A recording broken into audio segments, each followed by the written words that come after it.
Hey guys, this is Courtney from Lil's Bloom, and today we're going to talk about the 2023 forecast for all of the signs. So, before we dive in, I highly recommend watching for both your rising and sun sign. Sometimes people ask, why your rising sign?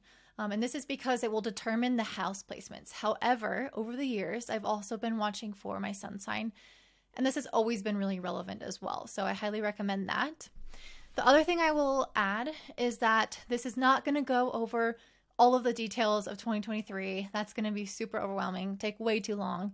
So today we're really just going to cover these larger kind of cycles and transits happening that will affect you on a soul level, that will kind of direct where your life is going, but maybe not each and every specific event. That's more so what I'll be doing in the moon forecasts. If you guys are interested in learning about what all of the transits are, all of the transits that I would look at that are important for 2023, I created a whole Notion template that you can purchase down below. And I've listed next to each and every transit kind of the energy of what you can expect. So if you want to, for example, choose a really good time to go on a date or to launch something for your business, and you can't really afford to have a full-on reading with me, and you don't really know what the energies are going to be like coming up for your planning for your months ahead, then I highly recommend checking that out. It took me a super long time to create. I went through hand by hand, day by day on the calendar and also on my astrology app, looking at the chart to see what the energy was that day, the major transits, and what we might feel. So I highly recommend taking advantage of that. I'm going to have it at a really, really reasonable price just so that everyone can get their hands on it and know what to expect. And I also included charts for every new and full moon, so you can see all of the aspects themselves. And then you can also kind of follow along with me when I do my weekly forecast with the new and full moons. You'll be able to pull up the chart beforehand, maybe make some predictions if you're learning astrology. And of course, if you want to learn astrology with me, I also have a course, Astrology 101, that I've been adding lots of content to. And it's just a very powerful way to learn about yourself, your purpose, and what's coming up for you in the year. So if you're interested in that and you like the way that I teach astrology or talk about astrology, definitely check that out down below. Soon I'm going to be launching a kind of workshop, webinar style video with you guys where we're going to cover some really important topics that will link back to the astrology course. And that one will be totally free and very, very helpful. So stay tuned for that. Now let's go ahead and jump into all of the rising signs. All right, up next we have my beautiful Capricorns. So you guys are going to have a big year this year because Pluto is finally leaving you alone. It is going to come back into your sign, but let me just rewind and say Pluto has been in your sign of Capricorn for the last 15 years, since 2008. And it is finally going to make its first debut in the sign of Aquarius from March 23rd to June 11th. It will not remain in Aquarius. It will retrograde back into Capricorn and it will stay there. But at the start of 2024, for the next 20 years, it will be in Aquarius. So again, you will finally get a break from having Pluto in your sign. And so it'll move from your first house into your second house if you're a Capricorn rising. And this is really taking the shift off of this pressure that it's been putting on you to become the person that you can become, to empower you. So many of you might see this last little push this year, the last few months, June onwards, of Pluto being in Capricorn, to be like, well, who do you really want to be? And are you as empowered as you could be? And we're getting that massive transformation. So again, some of these little facets of yourself could undergo some really big internal changes to become a more empowered version of you. When Pluto does move into the second house from March to June, and then in 2024 onward, you're going to have this transformation in terms of monetary results, physical rewards, your sense of security, what you create out in the world for abundance. And it'll be a lot around not just the development of yourself as a person, which was Pluto in your first, but now more so, what do I now have to offer other people? What do I have to offer in terms of skills or traits that can be considered valuable? So it's more so a focus on value rather than the actual traits themselves. So you guys are going to have a huge 20-year cycle to focus on what is valuable. What about me is valuable? What about what I create is valuable? And how is that reflected in my relationships and in my financial world? So really big time for you guys. We also have Saturn moving into the sign of Pisces in your third house on March 7th. So this is a time in which you will have a transition into focusing less so on creating financial security for yourself and maybe squirreling away money or being really realistic or maybe even sometimes pessimistic about how much money you have. The focus has been really on how can I be responsible caretaker of money and maybe bringing more worry to that area of your life. Now it's moving into your third house where it's asking you, how is your mind creating your reality? How is your communication creating your reality? How is your interactions with others creating your reality? And so you start to really see how we can influence what's going on around us. And Saturn in the third can maybe sometimes bring us to have a little bit more challenging situations or have to step up a little bit more in some area of our life to focus on our mind and our mindset. So for some of you, that could be going back to school and learning. For some of you, this could be teaching.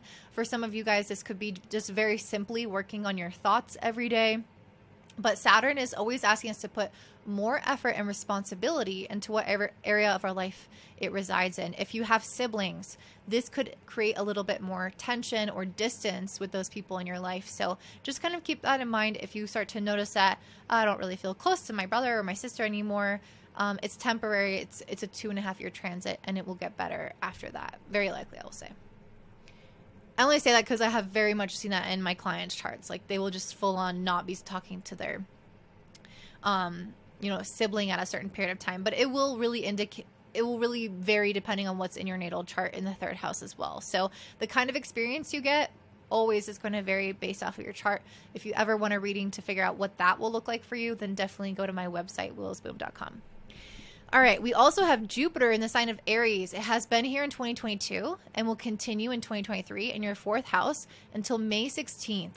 So very nice time for family, for home. If you guys are looking to move houses, if you're wanting to have good relationships with people within the home, if you are you're specifically able to grow within a home environment. So maybe you're spending more time at home, you're reflecting more on your relationship with your family members and growing from that experience. You're reflecting on your emotional reactions to things based off of your history and your past with your family. So it's a lot of self-awareness, a lot of growth that can help you have more peace within your inner being that can lead to more external stability as well. And it will remain there until May 16th, and then it will transition into your fifth house, into the sign of Taurus. So Jupiter in the fifth is a really nice time in general. It's when we start to experience a little bit more abundance. So this is a time when it's like, okay, I finally get the payoff for all that really hard work I put in. The fifth house is a house of increase. When Jupiter moves to the fifth, and the 7th house or the 11th house and sometimes the 7th, we start to really feel like we're getting what we've put into something. We're getting it back. And so for many ways, you guys might feel like you are having more money or more friends, more time to focus on yourself. You might feel more optimistic, more positive. You might feel like you are in your essence, in your creativity. You might also feel like your dating life improves, your relationship with your children improves. You might notice that you are spending a little bit more money and that you're just kind of enjoying the things in the moment, going on trips, socializing with friends. And you have a lot of opportunity to grow in your particular area of innate gifts. So it's like if you've always had a knack for sewing, maybe you take up sewing and really learn a lot about it. And so you'll start to see like, what is my special, unique qualities and how can I shine those out into the world and get good luck and opportunities as a result of that effort. We also have been having the North Node in Taurus in the 5th house already. So you guys have already kind of been working on this area of your life a little bit. So the North Node in particular is going to push us outside of our comfort zone and bring in fated events and people into our situations to help us explore that area of our life more. So all of the things I just listed off, you've already been working on a little bit. You've already had the universe kind of being like, well, what are your unique qualities? You know, what do you want to do for fun? How do you express yourself best? Like, what relationships do you want to have in your dating life or with your children? And with the South Node of Scorpio in the 11th house, it's been really drawing your focus away from your existing friends. So it's like maybe you've had some change ups in friends. Maybe your energy is pulling more towards your personal expression and you working on yourself and the things that you like. And it's not so much about putting a lot of energy and emphasis on those existing connections. And it's going to change on July 12th. The North Node will move into Aries in the 4th, and the South Node will be in your 10th in Libra. So having the North Node in your 4th house is a time, again, in which we can expand through our home. So you've already been having Jupiter here, which again can create more growth opportunities and learning opportunities within the home that feel uplifting, that feel like they are evolving you as a soul. And then the North Node moving here will have that same effect after July 12th. And it might even make you feel like you want to be more independent within the home sphere. So what does it look like for you to do something on your own? Is this like you kind of redecorating on your own, or doing construction on your own, or moving out on your own? There's something where, yes, you're involved in home and family and all that, but it's something about you as the individual and how you create your own identity within that familial space or that home space. And with the South Node in the 10th house, you might discover that you have a shift in your career. The South Node can indicate a letting go, but it doesn't have to. Sometimes it's about karmic retribution. So we put so much effort and now we finally get some results as a result of all that effort that we have put into our career. Or it could be that you are shifting and changing jobs. It really is going to depend on your chart, what other aspects are going on and transits for you specifically. We have all been experiencing Mars in the sign of Gemini for a while now, and it will continue to be in Gemini in your 6th house until March of 2023. And this area of your life has been having you work super, super hard. You might have felt a little bit imbalanced, like your mental or physical health is kind of kicked into overdrive and is a little bit more anxious. There's just a lot of busyness here, a lot of responsibility, a lot of hustle. And so this will start to calm down after March. You can kind of feel that you maybe get a better hold of things, or you have less anxiety as a result of what you're doing. So maybe you grasp onto it with more understanding or better routine that makes it more manageable. We all are experiencing Venus retrograde from July 23rd to September 4th in the sign of Leo, which for you will be in your 8th house. So Venus retrograde is not my favorite time of the year. It happens every year and a half, and it's felt very strongly. And in many ways, it asks us to reflect on our value systems and whatever area of life it hits for us. So in your 8th house, this is going to bring up stuff from our past. This is usually around our family. This is usually around our emotional triggers, our availability for intimacy, or our fear of betrayal. Whatever planets are here in the 8th house will be kind of reanalyzed and reassessed in many ways. So when it goes retrograde, we're kind of looking back and we're like, oh, I see how maybe these insecurities have really fueled this decision or this action, and I need to make adjustments in my life. Or I have been preventing myself from opening up and being vulnerable, or I've taken on too much debt and I need to kind of reevaluate if that's something that I want to continue to do. So there are different ways that this can come up, but when it goes direct, we will have learned so much more about that area of our lives, and we will pivot in a way that will help us align better with the person that we want to be in the future. All planets are moving direct from January 22nd to April 21st. Very important time in which the energy of the universe is on our side. So we will have the most momentum, the best time to say yes to things. Of course, we'll still have difficult transits. Those are always a part of life. But when all the planets are direct, it's like the energy is just flowing out and supporting us in a very beautiful way. So definitely act during this period of time. All right, lastly, before we jump off to the cards, on April 20th, you guys have a solar eclipse in the 4th house in the sign of Aries. So this can bring about some changes within the home, within the family. And because it's a solar eclipse, it can have a more external side effect. So you start to literally see it manifest in your life in some type of way. The 4th house is the most hidden part of the chart. It's the least visible. And so in some ways, there are a lot of things happening underneath the surface that actually have to stimulate this external change. But regardless, I think we'll notice both the internal and external, where you might move, you might have a brand new birth in the family. things just really start to shift in that area of your life. May 5th, we have a lunar eclipse in Scorpio in the 11th house. You may have some transitions in friends at this period of time. You might realize that certain people are not aligned with who you want to be anymore. You could have more kind of emotional realizations about what you need, essentially. October 14th, we have a solar eclipse in Libra in the 10th house. So this is an opportunity for you guys to possibly gain some kind of career traction or development in your career. So it is a solar eclipse, but it's with the South Node. So we have an interesting blend here of kind of maybe needing to let go of the old identity and embrace the new in some ways, which can be very, very exciting. On October 28th, we have a lunar eclipse in Taurus in the 5th house. So I really feel like this is going to help you see an increase in finances because of Taurus in the 5th house. But it is a lunar eclipse. So it's usually going to be also an internal process. Who do I have to be and believe I am to be worthy of this receiving, to be worthy of being seen and noticed and celebrated and admired? And so that might be something that many of you guys are kind of wondering about or dealing with at that specific time. And we'll get into the eclipses more specifically as time goes on. All right, so now let's go ahead and jump into your cards. All right, so starting off this year, I asked like, what energy are they coming into this year with and how are they leaving? And you got the Cobra energy for the first card, which is how you start the year.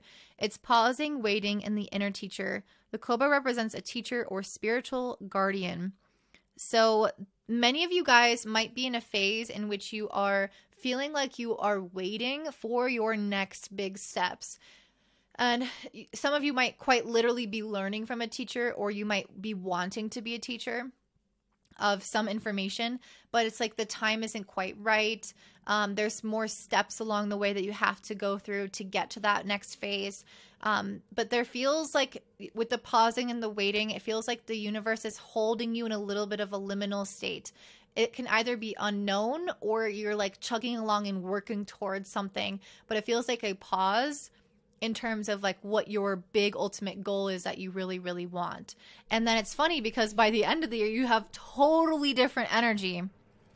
Totally different, which feels like it's going to pick up the pace significantly. So starting off this year in this phase of kind of waiting, you're going to end this year moving very, very fast with this cheetah card. We also have the golden egg, which is all about our heart chakra, I believe. Really listening, like introspection, listening to one's heart. There's something about that where I feel like you guys are coming into your own this year and you're discovering what it is that you really, really want and what you're gifted at. And then when you do that, when you pursue that, it's like it picks up the pace 110%. You start taking off and flying towards your goals and achieving a lot of the things that you really, really want. And I see that in the cards also as well. There's a big shift that's happening this year in terms of speed, momentum, and also self-understanding. Like I feel like you might somehow still be a student at the beginning phase, and at the end of the year, you're no longer a student. You're now implementing, you're now mastering. It's like a totally different perspective and identity that you're going to come from. So we start off this year with the Wheel of Fortune and the Strength card.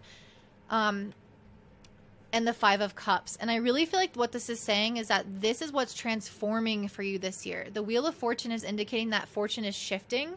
And with the Strength and Five of Cups, I do feel like things have not necessarily been easy for you guys. I feel like you've had many kind of disappointments along the way, things that you consider failures or, you know, untrodden paths or half-trodden paths, things that didn't really work out, things that left you disappointed and felt like I should have been better, or this should have been better, this should have worked out. And the Strength card is like a lot of perseverance of, I just have to keep going, I just have to be strong. And the Wheel of Fortune is telling me that you're no longer going to have to do that anymore. By the end of the year, you're going to shift into what is your divine service and purpose. And that is going to be this, once this happens, that's going to open the door for this next phase of things to move very quickly and very intentionally. With the Seven of Pentacles and the Hierophant, again, I feel like you guys are studying or at the very least studying oneself. But I feel like many of you will quite literally be studying. And with the Seven of Pentacles, you're going to be working on something that will last you into the long-term future that you really, really want, that makes sense for who you are. So again, I feel like once you grasp onto that, things will move so, so fast, not only because it aligns with your nature and you're good at it, but because it's what you truly want. So your energy is matching it in terms of your soul, your purpose, and what the universe wants for you. And then it's like all of the roads clear, and all of the past Five of Cups moments and mistakes and things that felt like a failure or disappointments suddenly become easy, suddenly become worth it, because you have now found why you are even here on this earth. So very, very, very, very purposeful time. I definitely think that's going to come in, especially around October with these eclipses in your 10th house. I'm excited for you guys, and I can't wait. So just definitely comment down below if you enjoyed this, or give me a thumbs up. If you want to see what all the transits are for the entire year, I created a Notion template where I literally go through every single day what are the most important transits and write down the energy of them. So you can plan for your breakthrough days, or if there's a bad day, you can kind of plan around it. So definitely check that out if you use Notion and you're interested. I also offer readings if you want to see how this year is going to affect you personally. And lastly, if you want to learn astrology from me, if you enjoy my style and how I explain things, I have a really beautiful and in-depth course for, I think, a good price. And it's called Astrology 101 right now. I might change the name one day, but definitely check that out. I want to be adding more content and then probably bump up the price. So if you're interested, I would join now, and I hope you have a great one. Bye.